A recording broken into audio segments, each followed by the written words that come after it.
ஃப்ரீயாகவே இந்த ஸ்க்ரீனில் தெரிகிற ஆரி மெட்டீரியல் எல்லாமே நம்ம ஆரி கிளாஸ் ஜாயின் பண்ணுற ஸ்டூடெண்ட்ஸ்க்கு கொடுத்துட்ருக்கோம். ஸோ நீங்கள் கிளாஸ்க்கான அமௌண்ட் மட்டும் பே பண்ணால் போதும். இது வந்து 3 மந்த்து கோர்ஸு. இதிலே காம்ப்ளிமெண்ட்ரியாக உங்களுக்கு blouse marking and then tracing class ரெண்டுமே ஃப்ரீ, சர்டிஃபிகேட்டும் ஃப்ரீயாகவே கொடுத்துருவேன். இது வந்து உங்களுக்கு 3 மந்த்து கிளாஸு. ஸோ உங்களால் 3 மந்த்துக்குள்ளே முடிக்க முடியல அப்படின்னா 1 மந்த் எக்ஸ்டெண்ட் பண்ணிக்கலாம். இந்த கிளாஸில் பேசிக்லேருந்து அட்வான்ஸ் லெவல் வரைக்கும் உள்ள எல்லா ஸ்டிச்சஸுமே சொல்லி தந்துடுவேன். இது full and full recorded video தான். ஸோ நீங்கள் வந்து லைவில் இருக்கணும்னு அவசியம் இல்லை. இன்கேஸ் உங்களுக்கு எதாவது டவுட் இருக்குது அப்படின்னா லைவ் வந்து நான் வீக்லி ஒன்ஸ் வருவேன். அந்த டைமில் கேட்டு கிளியர் பண்ணிக்கலாம். இந்த கிளாஸில் நீங்கள் எந்த அளவுக்கு லேர்ன் பண்ணிக்கலாம் அப்படின்னு பார்த்தீங்கன்னா, ஒரு ஆரில் நீடில் பிடிச்சி செயின் ஸ்டிச்சஸ் போடுறதுலேருந்து 5D பீகாக் டிசைன் போகிற வரைக்கும் பிக்கப் பண்ணி விட்டுருவேன். அவ்வளவு ஏன் ஒரு ப்ரைடுக்கு நீங்களே ப்ளவுஸ் மார்க் பண்ணி ஃபுல் அண்ட் ஃபுல் கிராண்டாக ஆரி ஒர்க் போடுற அளவுக்கு பிக்கப் பண்ணி விட்டுருவேன்.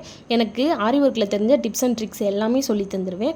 உங்களுக்கு பிஸ்னஸ் எப்படி ரன் பண்ணணும், சோசியல் மீடியாவை எப்படி ஹேண்டில் பண்ணணும் அப்படின்ற எல்லாத்தையுமே சொல்லி தந்துடுவேன். வேறு ஏதாவது டீட்டெயில் தெரியும்னா ஸ்க்ரீனில் இருக்க நம்பருக்கு கால் பண்ணி கேட்டுக்கோங்க. பாய்.